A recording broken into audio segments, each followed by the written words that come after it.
कक्षा 9वीं की बुक से प्रश्नावली 1.10 के मैंने कुछ प्रश्नों को छोड़ दिया था, तो चलो अब उन प्रश्नों को भी हल कर लेते हैं। तो इनमें जो प्रश्न है उनको सूत्र विलोकनम विधि से हल करना है। तो यहाँ पे स्पष्ट कहा है कि सूत्र विलोकनम विधि से ही हमें हल करना है, तो हम इसी विधि से हल करेंगे। तो यहाँ पे एक स्टेप बाय स्टेप इसे हल किया जाता है, तो पूरा स्टेप यहाँ पे आपको साइड में लगा हुआ मिल जाएगा। तो चलो अब स्टार्ट करते हैं। पहला प्रश्न क्या है?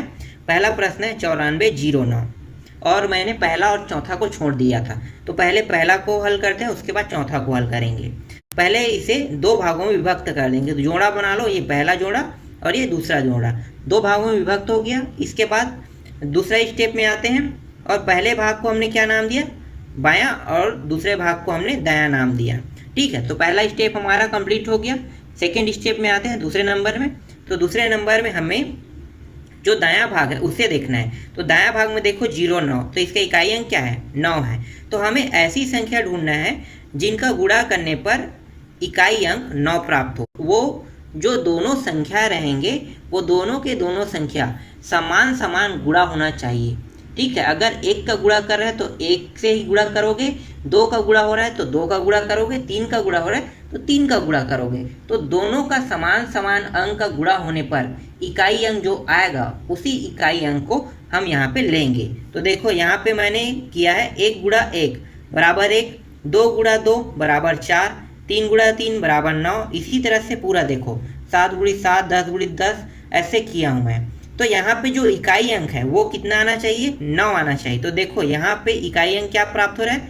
3 गुणी 3 करने पे 9 प्राप्त हो रहा है, और 7 गुणी 7 करने पर 49 प्राप्त हो रहा है। तो वो संख्या क्या हो सकता है?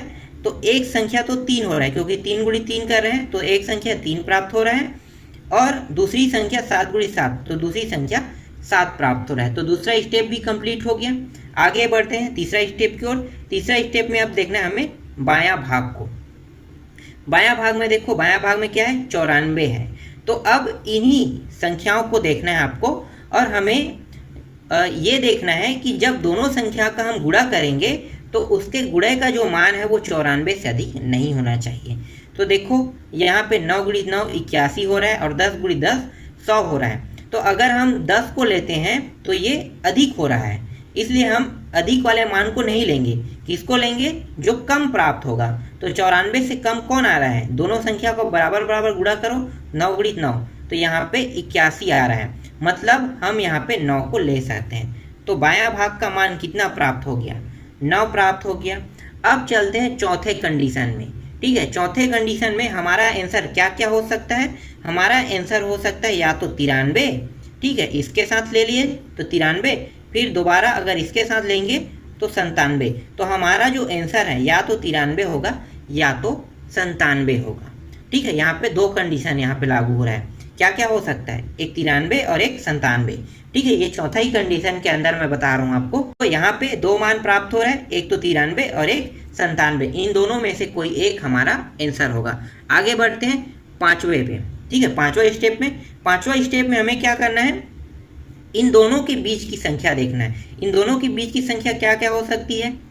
एक तो 94 हो सकता है, एक 95 और एक 96 हो सकता है। तो 94, 95, 96, इनमें से कौन सा संख्या आसान होगा जिसका हम वर्ग आसानी से निकाल सकते हैं? तो 95 जो है वो आसान होता है वर्ग निकालने के लिए। तो 95 का अगर हम वर्ग करते हैं तो इसका वर्ग आ रहा है 90, 25 आ रहा है। ठीक है, तो 90, 25। अब यहाँ पे देखो 94 09 है और यहाँ पे 90 है। ठीक है, आपको सिर्फ यहाँ पे बायां भाग को देखना है, इसका बायां भाग, इसका बायां भाग देखो। तो दोनों की अब देखते हैं। तो ये 90 है और ये 94 है। तो ये 90 बड़ा है कि 94 बड़ा है? भाई 94 बड़ा है। तो इसका मतलब ये है कि जो 93 है वो इसका आंसर नहीं हो सकता है। समझ में आ रहा है? क्यों? क्योंकि 95 का अगर वर्ग कर रहे हैं तो ये खुद छोटा प्राप्त हो रहा है 94 से। तो फिर 93 कैसे आंसर हो सकता है? 93 का तो इससे और कम प्राप्त होगा, इसलिए 93 इसका आंसर नहीं हो सकता है। तो छठवां स्टेप में आप क्या करोगे? छठवां स्टेप में आप लिखोगे कि इसका जो आंसर है वो कितना है? 97 होगा।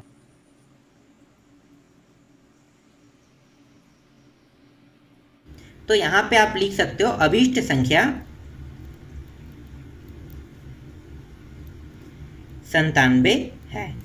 ठीक, समझ में आ गई ये पहला प्रश्न। चलो अब चौथा को भी हल कर लेते हैं। चौथा प्रश्न है 32 और 49। पहले इसको वर्गमूल के अंदर में लिख लेते हैं। अब पहला स्टेप क्या कहता है कि दोनों को जोड़ा बना लो। ठीक है, दोनों का जोड़ा बनाएंगे तो ये वाला भाग क्या बन गया, बायां, और ये वाला भाग क्या बन गया, दायां बन गया। पहला स्टेप निकल गया यहाँ पे। अब दूसरा स्टेप की ओर चलते हैं। दूसरा स्टेप को कैसे निकालोगे, यहाँ पे आपको इकाई अंक देखना है। इकाई अंक में क्या है, पहले जो यहाँ पे देखो दायां जोड़ा में आपको देखना है इकाई अंक में 9 है, तो उस 9 को कैसे निकालोगे। तो इसके लिए 1 गुणित 1, 2 गुणित 2, 3 गुणित 3, 4 गुणित 4, 5 गुणित 5, 6 गुणित 6, 7 गुणित 7, 8 गुणित 8, 9 गुणित 9 और 10 गुणित 10। इस ट्रिक का उपयोग करके हम इसके इकाई अंक को निकालते हैं। ठीक है, तो देखो 1 गुणित 1 ये 1 होगा, 2 गुणित 2 4 होगा, 3 गुणित 3 9, 4 गुणित 4 16, 5 गुणित 5 25, 6 गुणित 6 36, 7 गुणित 7 49, 8 गुणित 8 64, 9 गुणित 9 81 और 10 गुणित 10 100। अब यहाँ पे देखो, यहाँ पे 9 किस में प्राप्त हो रहा है, तो 9 प्राप्त हो रहा है 3 और 3 में। यहाँ पे देखो 3 और 3 का गुणा करने पर 9 प्राप्त हो रहा है। इसी तरह से 7 और 7 को गुणा करने पर इकाई अंक 9 प्राप्त हो रहा है। तो इसका आंसर क्या क्या हो सकता है, इसका जो आंसर है वो 3 या 7 हो सकता है। मतलब इसका जो मान है या तो 3 होगा या तो 7 होगा। अब हम बायां भाग को निकाल लेते हैं। तीसरा स्टेप में चलते हैं। तीसरा स्टेप में बायां भाग, तो बायां भाग कैसे निकालते हैं, इसी पुनः यही जो श्रेणी है इसी को हमें पुनः देखना है। तो अब देखो हमें क्या देखना है, 32 से अधिक मान नहीं होना चाहिए। दोनों संख्या को गुणा करने पर 32 से अधिक ना आए। तो यहाँ पे देखो 5 गुणित 5 25 हो गया, 6 गुणित 6 36 हो रहा है। तो ये तो अधिक हो रहा है, तो 6 को तो हम नहीं ले सकते। तो इससे कम कौन है, 25। तो यहाँ पे आ गया बायां भाग में 5 प्राप्त हो गया। तीसरा स्टेप कंप्लीट हो गया। ये फिक्स है कि जो 5 प्राप्त है वो 5 का 5 ही प्राप्त होगा, क्योंकि 5 जो है वो अकेला प्राप्त हुआ है, लेकिन यहाँ पे 2 मान प्राप्त हुए हैं। तो इनमें से दोनों में से कोई एक मान इसके साथ ऐड होगा। ठीक है, तो अभी तो हम दोनों को ऐड करके चलते हैं। चौथा जो स्टेप है इसमें या तो 53 होगा इसका आंसर, या तो 57 इसका आंसर होगा। ठीक है, 53 और 57 इन दोनों में से कोई इसका आंसर हो सकता है, ये चौथा कह रहा है। ठीक है, अभी भी क्या है, अपवाद है इसमें, हमें फिक्स पता नहीं है कि इसका आंसर या तो 53 होगा या तो 57 होगा। अब चलते हैं पांचवा स्टेप की ओर। तो पांचवा स्टेप में क्या होगा, 53 और 57 के बीच क्या क्या संख्या है, एक तो 54 है, एक 55 है और एक 56 है।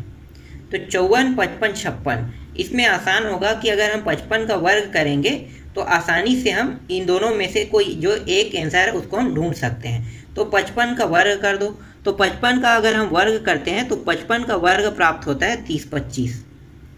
30 25, ठीक, ये प्राप्त हो गया 30 25। अब यहाँ पे चेक करते हैं, तो हम सिर्फ यहाँ पे सिर्फ बायां भाग को ले लेते हैं। ठीक है, तो बायां भाग से हमें पता चल जाएगा कि आंसर या तो 53 है या 57 है। तो बायां भाग को देखो, यहाँ पे 30 है और यहाँ पे क्या है 32 है। तो 30 छोटा है कि बड़ा है 32 से, तो 30 जो है वो 32 से छोटा है। इसका मतलब क्या है, इसका मतलब ये है कि 55 का जो वर्ग है वो इससे छोटा है। तो 53 भी क्या होगा, 53 भी छोटा होगा, क्योंकि 55 छोटा है और 55 से छोटा अंक 53 है, तो 53 भी छोटा होगा। इसलिए हमारा जो आंसर है वो 53 नहीं होगा। क्या होगा, आंसर जो होगा वो होगा 57। ठीक, आंसर समझ में आ गया। तो मैंने पूरा स्टेप बाय स्टेप पूरा बता दिया है।